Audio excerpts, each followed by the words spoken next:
1월 31일 오늘의 말씀은 마태복음 6장 19절에서 34절입니다. 너희를 위하여 보물을 땅에 쌓아두지 말라. 거기는 좀과 동록이 해하며 도둑이 구멍을 뚫고 도둑질하느니라. 오직 너희를 위하여 보물을 하늘에 쌓아두라. 거기는 좀이나 동록이 해하지 못하며 도둑이 구멍을 뚫지도 못하고 도둑질도 못하느니라. 내 보물 있는 그곳에는 내 마음도 있느니라. 눈은 몸의 등불이니 그러므로 내 눈이 성하면 온몸이 밝을 것이요 눈이 나쁘면 온몸이 어두울 것이니 그러므로 내게 있는 빛이 어두우면 그 어둠이 얼마나 더하겠느냐. 한 사람이 두 주인을 섬기지 못할 것이니 혹 이를 미워하고 저를 사랑하거나 혹 이를 중히 여기고 저를 경히 여김이라. 너희가 하나님과 재물을 겸하여 섬기지 못하느니라. 그러므로 내가 너희에게 이르노니 목숨을 위하여 무엇을 먹을까 무엇을 마실까 몸을 위하여 무엇을 입을까 염려하지 말라. 목숨이 음식보다 중하지 아니하며 몸이 의복보다 중하지 아니하냐. 공중의 새를 보라. 심지도 않고 거두지도 않고 창고에 모아들일 수 아니하되 너희 하늘 아버지께서 기르시나니 너희는 이것들보다 귀하지 아니하냐. 너희 중에 누가 염려함으로 그 키를 한 자라도 더할 수 있겠느냐. 또 너희가 어찌 의복을 위하여 염려하느냐. 들의 백합화가 어떻게 자라는가 생각하여 보라. 수고도 아니하고 길쌈도 아니하느니라. 그러나 내가 너희에게 말하노니 솔로몬의 모든 영광으로도 입은 것이 이 꽃 하나만 갖지 못하였느니라. 오늘 있다가 내일 아궁이에 던져지는 들풀도 하나님이 이렇게 입히시거든. 하물며 너희일까 보냐 믿음이 작은 자들아.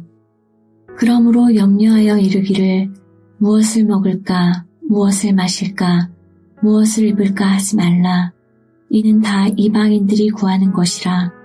너희 하늘 아버지께서 이 모든 것이 너희에게 있어야 할 줄을 아시느니라. 그런즉 너희는 먼저 그의 나라와 그의 의를 구하라. 그리하면 이 모든 것을 너희에게 더하시리라. 그러므로 내일 일을 위하여 염려하지 말라. 내일 일은 내일이 염려할 것이요 한날의 괴로움은 그날로 족하니라. 마태복음 6장 19절에서 34절 말씀을 함께 묵상하겠습니다. 마태복음에 보면 예수님께서는 가버나움에서 공생의 사역을 시작하셨습니다. 이 가버나움은 예수님의 거주지이며 그의 사역의 출발점이 되죠. 이 사역의 출발점에서 예수님의 첫 마디가 마태복음 4장 17절에 기록되어 있습니다. 이때부터 예수께서 비로소 전파하여 이르시되 회개하라 천국이 가까이 왔느니라 하셨습니다. 여기서 천국은 하나님 나라입니다. 마태복음의 1차 독자는 개종한 유대인이라고 볼 수 있는데요. 마태는 이 유대인들이 하나님이란 말을 직접 하거나 기록하지 않는 것을 배려해서 하나님 대신 하나님이 계신 하늘을 대신해서 사용합니다. 그래서 하늘나라 천국이라고 한 것이죠. 마태는 예수님이 하나님 나라를 이 땅에 이루시고 선포하기 위해서 오셨음을 보여주고 있습니다. 이 하나님 나라 사역을 위해서 제자들을 부르셨고요.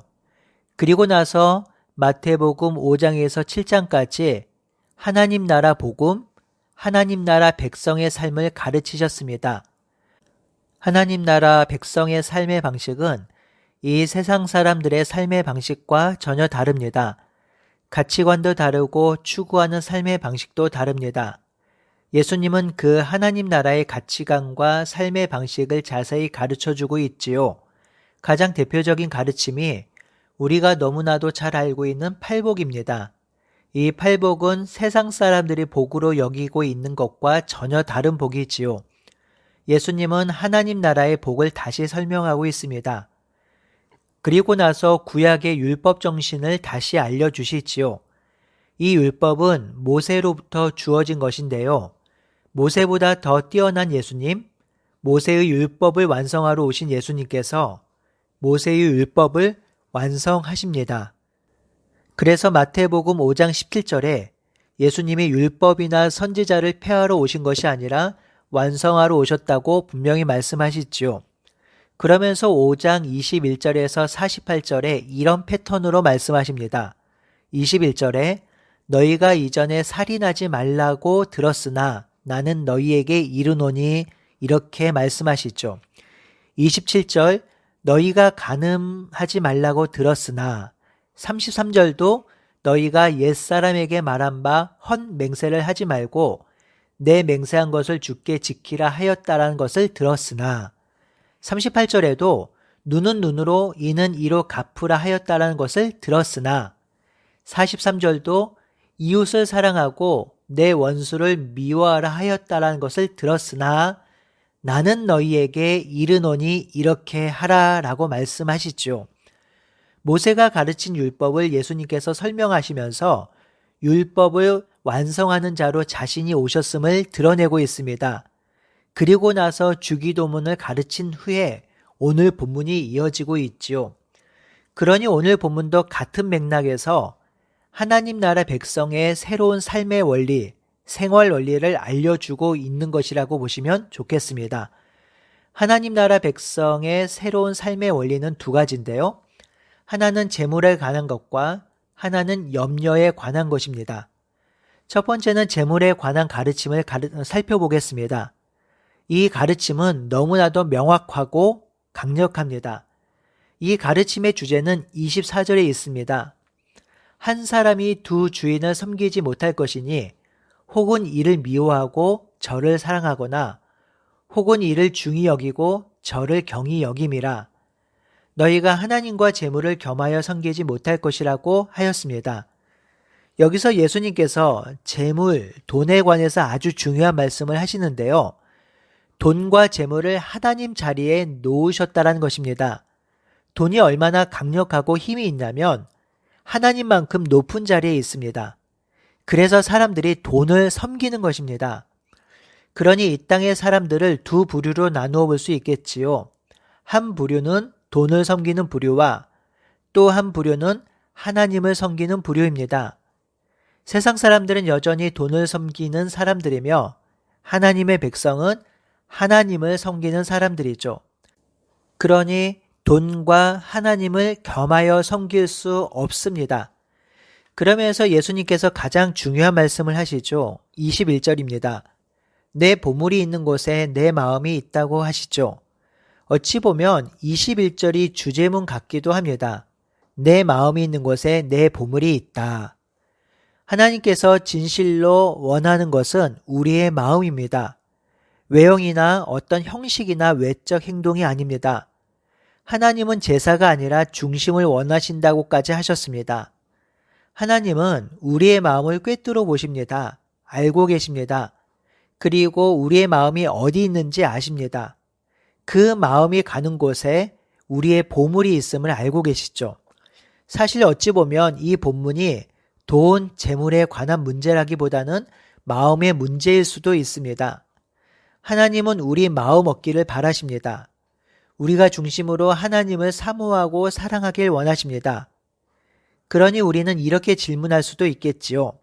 당신의 마음이 어디 있습니까? 성도님들의 마음이 어디에 집중되어 있습니까? 여러분의 마음이 어디 있습니까? 이 질문에 우리의 답변이 바로 하나님입니다. 라고 되어야 하겠지요. 그렇게 되는 우리가 되었으면 좋겠습니다. 두 번째 단락은 염려에 관한 것인데요. 이 염려에 관한 것은 제가 지난주 설, 명절, 가정 예배지에 올려놓았는데 그것을 정리해서 읽도록 하겠습니다. 2차 세계대전 당시 전쟁으로 말미암아 죽은 미국 청년의 수가 약 30만 명 정도라고 합니다. 그런데 아들과 남편을 전쟁터에 보내고 불안과 염려에 빠져 심장병으로 죽은 미국 시민들이 100만 명이 넘는다고 합니다. 미국의 한 대학의 심리학가가 염려에 대한 분석 결과를 했는데 사람들은 40% 정도가 실제 일어나지 않는 일을 염려한다고 합니다. 또한 30%는 과거에 일어났던 일을 염려하고 12%는 남의 불행한 일이 나의 일이 되지 않을까 염려한다고 합니다. 그러니 사람은 염려하지 않아도 될 일을 너무 많이 염려하고 사는 것이죠. 이 염려는 우리 일상에서 좋은 유익을 끼치지 못합니다. 예수님도 사람들이 이 염려를 많이 하는 것을 알고 계셨습니다. 그리고 그 염려의 중심에 어떤 생각이 있는지, 그리고 어떤 세계관이 있는지 알고 계셨습니다. 그래서 이 염려에 대한 귀한 교훈을 하고 있는 것이지요. 6장 25절에 이렇게 말씀하십니다. 너희 중에 누가 염려함으로 키를 한 자나 더할 수 있느냐라고 하시죠. 이는 염려를 통해서 무엇을 할 수 있는가 하고 반문하고 있는 것입니다. 6장 25절에서 32절의 말씀이 염려가 무엇을 이루지 못한다, 염려로 할 수 있는 것이 거의 없다라는 말씀을 하고 있습니다. 맞습니다. 염려한다고 무엇이 이루어지거나 얻을 수 있는 것이 별로 없습니다. 오히려 염려가 우리의 심령과 육신을 병들게 하지요. 그래서 예수님은 제자들에게 아주 단호하게 말씀하십니다. 염려하지 말라고 하시죠. 그렇다면 예수님께서 그렇게 단호하게 말씀하신 이유가 무엇일까요? 하나님의 백성은 자신이 소유한 것, 자신이 가지고 있는 것을 가지고 삶을 살아가는 사람이 아니기 때문입니다. 32절에 보면 무엇을 마실까, 무엇을 입을까, 먹을까 염려하지 말라고 하십니다. 이는 하나님께서 다 알아서 공급하시고 채워주신다는 것이죠. 하나님이 책임지신다는 것입니다. 그러니 염려를 붙들어 매라고 하시지요. 이 예수님의 말씀에 따라서 베드로 사도는 너희 염려를 다 주께 맡겨버리라. 이는 저가 너희를 권고하심이라 라고 하였습니다. 여기서 맡긴다라는 것은 내어 던진다라는 뜻입니다. 마치 야구 경기에서 투수가 공을 타자에게 힘껏 던진다라는 그런 모습입니다. 투수의 손을 떠난 공은 잘 던졌던 못 던졌던 더 이상 투수의 몫이 아니지요. 이처럼 모든 염려를 전능하신 하나님 손에 던지는 것입니다. 이것이 맡기는 것이죠. 이렇게 염려를 맡기면 하나님이 권고하십니다. 여기서 권고하신다는 말은 세밀하게 돌보고 있는 상태를 의미하지요. 이처럼 자신의 염려를 하나님께 맡기는 사람은 하나님의 돌보심을 받습니다. 사랑하는 성도 여러분, 2023년 한 해에 우리의 중심이 어디에 있는지, 우리의 마음이 어디에 있는지 한번 돌아봅시다. 그리고 염려를 하나님께 맡기는 우리가 되기를 바랍니다.